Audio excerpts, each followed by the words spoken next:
Yes. Sorry, I'm like a free range chicken. You think that's funny? Okay. We're good? All right. Thanks for coming out, everybody. I am Officer Wade Frazee with the Hudson County Improvement Authority. That's a mouthful. I'm stuck behind the podium because we're on a Zoom call, so we have some people watching from home. When I'm not out talking, doing community outreach like this, I am a patrol officer. I have jurisdiction over the whole county of Hudson. We stop garbage haulers and recycling haulers from dumping in our rivers and highways and parks. Any fines that we collect when we ticket these guys. Yes. Sit down, buddy. I'll be right there. I promise.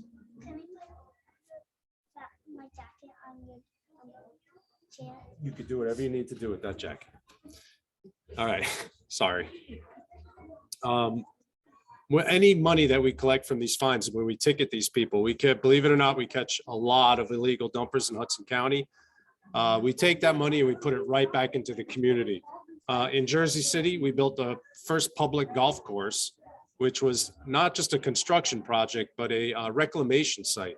It was built on Duncan Avenue in Jersey City. It was one of the most contaminated garbage dumps in Jersey City history. It was a really messy place. We dumped everything in there. And the embarrassing part about that actual garbage dump was that it was county owned. It was a government garbage dump. And at the time, we just didn't understand what we were doing. So everything went in there: oils, paints, chemicals, metals, construction waste. I mean, you name it, they threw it in there. Before 1980, there were no regulations for these type of landfills or garbage dumps. We just kind of threw everything in the big hole and buried it. Today, landfills are a lot more scientific. We can extract methane gas from them. We have piping systems, and they work mostly like a big compost bin. And that's what we're going to talk today about, is composting and why it's important. But the way a landfill works now is we still dig a big hole, just like we did when we were cavemen. We throw all our garbage in there. We do bury it. But now these holes are lined. They're lined with plastic, so nothing can seep into the ground and contaminate the soil. We throw a lot less recyclable material in there. I won't say we don't throw any in there. We throw some in there. We don't throw any more chemicals in there. We keep electronics out of the dump. We keep heavy metals out of the dump. So all of these things are actually done on separate pickups. Mr. Stampy works for the town of North Bergen. So if you ever had to get rid of a washer or a dryer or a computer or something bulky like that, you would call the North Bergen MUA, and you guys actually schedule pickups, correct? Yeah. So they would actually come to your house and make sure that that stuff gets disposed of properly and that it doesn't end up in a landfill. Because once it does, it can contaminate the soil for hundreds of years, products like that. So the problem we're having right now with landfills in New Jersey is food waste. The number one problem in the whole country, not just in the state, is that we produce a lot of food waste. Every single day in this country, we throw away enough food to fill up Giant Stadium or Yankee Stadium. For those at home, very big places. We throw away about 67 tons of food every single day in this country. That's disturbing on two levels. Number one, we live in a hungry world. We're not the only ones that need that food. So we're taking way more than we need and we're just dumping it in the garbage. 40% of what we spend on food at the supermarket ends up in the trash can because we can't eat as fast as we buy. We shop with our eyes and we take too much stuff home and it rots before we ever actually even get to cook it. So, I think of how many fruits and vegetables you actually throw away every week because you didn't have the time to cook it, or you decide to get a pizza one night instead of using your ingredients. So what I suggest anyway, what my wife and I do, because we have a smaller family, it's just the three of us right now, we shop kind of every 3 days. We buy enough for the 3 days and then we'll go back to the store. We try to use local, smaller markets, and we try and keep our refrigerator with just enough food so we can monitor it. We can do an audit on what we're actually taking in. And we notice now that since we started doing that, we actually scrape a lot less into the plates, into the garbage can, which is a big deal. A lot of this stuff that we talk about is just changing bad habits that we have. You talk about landfill waste. I drink coffee like a crazy person, 9 cups a day, you know, and I'll take it from anybody who hands it to me. So Dunkin' Donuts, Starbucks, whoever, I don't care. I'll take it from the old lady on the corner. Whoever gives it to me, I drink it. But I realized that in the course of a year, I'm just one guy. I could produce over 5,000 coffee cups, either made of styrofoam, paper, or plastic, whatever they are, that were going into a landfill. So it's like 3 or 4 years ago, I actually dawned on me what I was doing. I bought a reusable coffee cup online, cost me $30 because I needed to have one that looked just like a Starbucks cup. It has the sip lid, which is very important to me. But I haven't produced a coffee cup for the landfill in 4 years. So just that one little habit change saved up all that space in the landfill. So if you could think of something in your own life to cut back on the amount of garbage that you produce every single day, would be a huge help. You don't think it is, but it is. The average human being creates 5 pounds of garbage every single day. 5 pounds of garbage would fill up this box. So if I asked, everyone that worked in this library even to just bring in their 5 pounds of garbage every day for a month, we would fill up this whole building full of it. So in Hudson County right now, we have 820,000 people. So they all produce 5 pounds of garbage every day, and we have to find a place to bury this stuff all the time. In New Jersey right now, there are no active landfills for that type of wet garbage. We have to put it on trains and we ship it all over to the middle of the country. Tennessee, Alabama, anybody that has a small population and has the space for it. Eventually, these states will fill up. They are now. Our population is growing by the minute. We're up over 400 million, I believe. They're going to run out of room too and eventually kick us out. Just to demonstrate how big of an issue this is and how fast we produce this garbage. We had a contract with the state of Pennsylvania a while back. It was a 10-year contract, and they were going to take all of our wet garbage and bury it for us. Great neighbors, right? For a fee, but it was cheaper than, training it and sending it all over the place. They gave us a maximum capacity and 10 years and a certain rate, and we all agreed on it. And we hit the capacity on that contract in 18 months. So Pennsylvania had to come to us and say, you know what, contract's null and void. You guys are crazy. Go somewhere else. And they kicked us out. And then we had to scramble and try and come up with a whole new plan. So just to show you, it really is a huge problem. And urban composting, or just composting at home in general, not just in urban areas, a lot of people in rural areas are raised to compost. Where my parents live in Sussex County, you can find a compost bin almost in every backyard, because they have the space for it. You grow up in North Bergen like I did on 71st Street. I didn't have a backyard. I had a 1-room apartment, and that was it, and a windowsill. So it's a little bit more difficult. So I would suggest only taking something like this if you have the space for it. If you live in a condo or an apartment building, it won't work out for you. But if you do have a backyard and you have a little bit of garden space, all you need is a 4x4 spot to put a compost bin. So sorry, I've been talking all day. The composting, you want your soil really to look like this, really black and moist. These are worms, in case you're all curious and you want to come up and see them and hold them. But you want it to be a little wet and moist. The worms I do keep in here because they're the ones who make composting happen. So when you start your composting system, you're going to use an earth machine like this. It stands about 4 feet tall. It doesn't really take up much space. You're going to always want to leave that lid on it because rotting food is going to attract vermin, and we do live in a city. So pigeons, rats, raccoons, possums, these are our basic competition here. My box is 6 stories above the city street. I built a plywood 4x4 box on my roof. It took me 2 years to fill it with enough soil to grow anything in there. But once I did, I supply vegetables, pumpkins, tomatoes, all kinds of stuff for the whole building. My whole building eats off of this garden. They thought I was a crazy person when I knocked on their door every day and I said, please give me your banana peels, your coffee grinds and all that stuff. They said, who is this lunatic? Give him the garbage and get him off my porch. But it was about 18 months after that, I started showing up on their door again with bags of gifts. And on Halloween, I really won them over because I gave pumpkins away to all the neighborhood kids. And then the pumpkins destroyed the rest of my garden. You have to watch what you're growing because they can take over. Strawberries too will strangle everything else in there. I learned the hard way. But if you want to start a basic home composting system, it's really not that hard. They'll tell you there's a lot of science behind it. That's more for industrial composting, corporate composting, stuff like that on big farms. What we're doing here is just really getting rid of kitchen scraps, you know, our potato peels, our carrot peels, stuff like that. The only thing I would suggest not putting in here from your kitchen is meat or onions. They have a strong smell. And once meat rots, it does bring maggots. There's no way around that. Once the onions rot, they have a really strong smell and they will attract all kinds of stuff, raccoons and possums and all those good friends.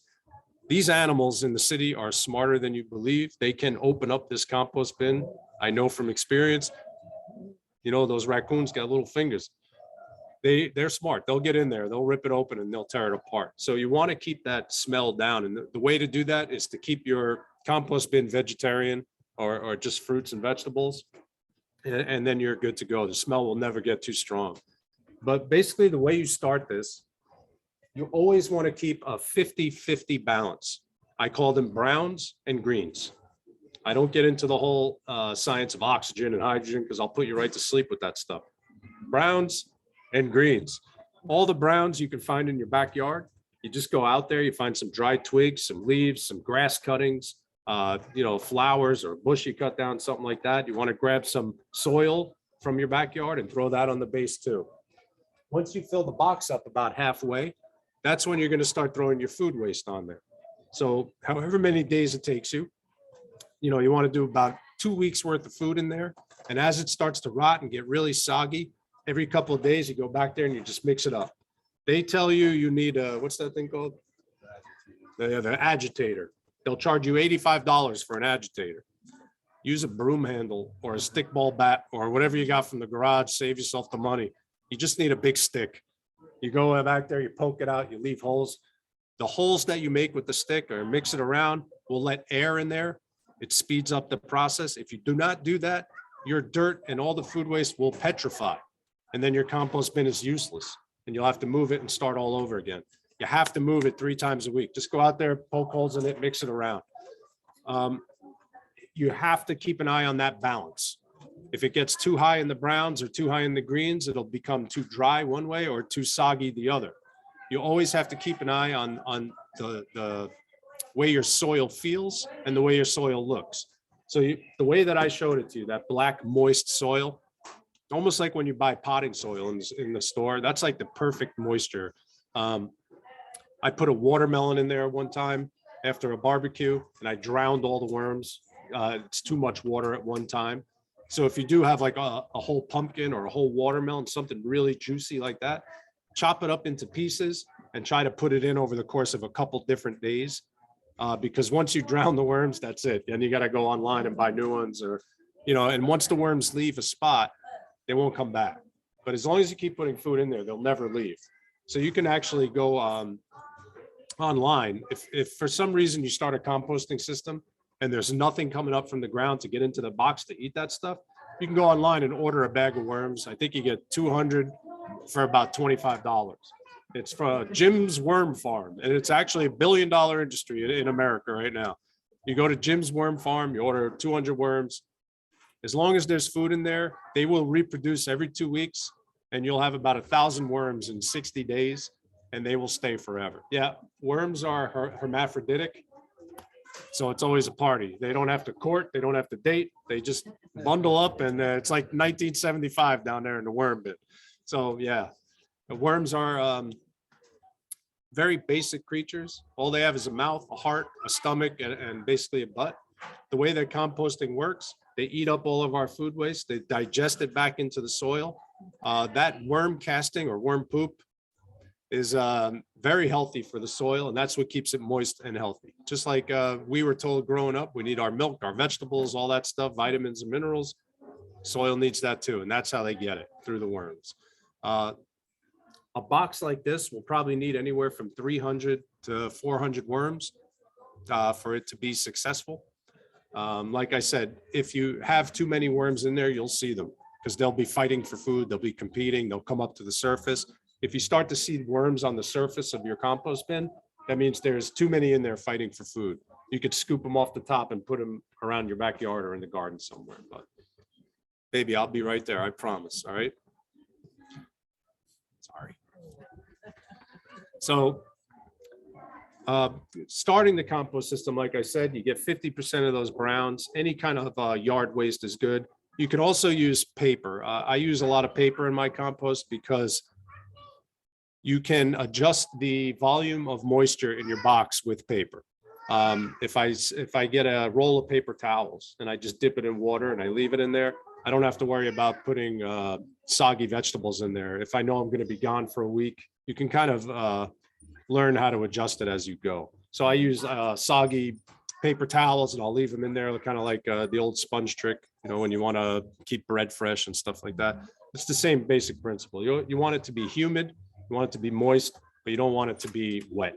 Just like the worms, the compost needs water, needs oxygen, but too much of it will kill it and do it. So that balance, that 50-50 split is very important to keep an eye on. But like I said, it's not rocket science. You're basically just collecting some waste out of your yard, throwing it in there, and then throwing some food waste in there and mixing it up a couple times a week. It'll take 3 to 4 months to produce any substantial amount of compost. But once it starts, every week you'll be able to get a couple pounds out of it once it starts to rot like that. And you can put it right in your garden. You don't have to do anything else to it. It comes right from the box. There's doors that lift up so you can pull it out of the bottom. I keep like a metal siphoning tray in there and I slide it out so I can pick it up.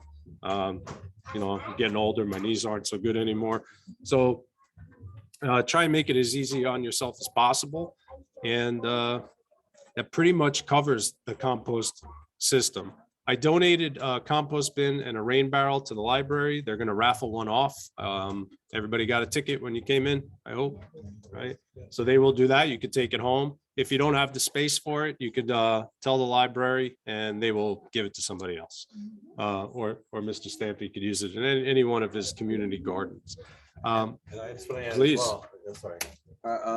Like Wade said before, I work for the MUA, the town MUA. I'm the one that goes past your house when you're all sleeping. Make sure the men pick up all the garbage. And believe me, there's a lot of garbage. Every house, like Wade was saying, every house, at least 2 cans to 3 cans per house. You have to imagine how much garbage, and a lot of it is waste. Like I said, a lot of it could go into this compost. So you guys could make a really big difference in the world. I mean, I know, a lot of this is older stuff, but if we start today, everyone can make a difference. You know, that is a major point that I try to get through, especially when I'm talking to kids. A lot of what you hear about this green business that they're trying to push with the news and stuff, like, I'm on their side. I am. I believe in a lot of the same stuff. I push a lot of the same programs. I'm not going to scare the crap out of these kids and tell them that the world is ending and that they only have 6 years to live or whatever. It's not true. We do have time to reverse this. We are in a serious situation, but to scare these kids into paralysis, I think is what started to happen, where a lot of these kids got depressed about the state of the universe. And what I try to explain to them, or even what I try to tell you guys, the reason that we push these programs so hard, the reason that we want everyone to participate is because we're hopeful. I'm not giving up. I'm not telling these kids the world is over and that it's doomed and all that. I'm still fighting for it. This fight is not over. It's up to them. It will be their generation. My little daughter will 90% chance of having a job in the green industry, just like a lot of you out here. Most of the jobs are being steered that way. It's green business, green business, green business, and that's going to be the future. So if that is our future, and this is what we're teaching them, we have to teach them that we have the opportunity to fix it. My grandparents didn't have this education. We didn't have this information even when I was in high school. I was raised in the 80s. I was taught to buy, I was taught to sell, I was taught to buy as many cars as I could and collect as much cash as I could, right? That's what the 80s were all about. Probably by the end of the 1990s, it started to change and get more green and environmental. So even the first half of my life,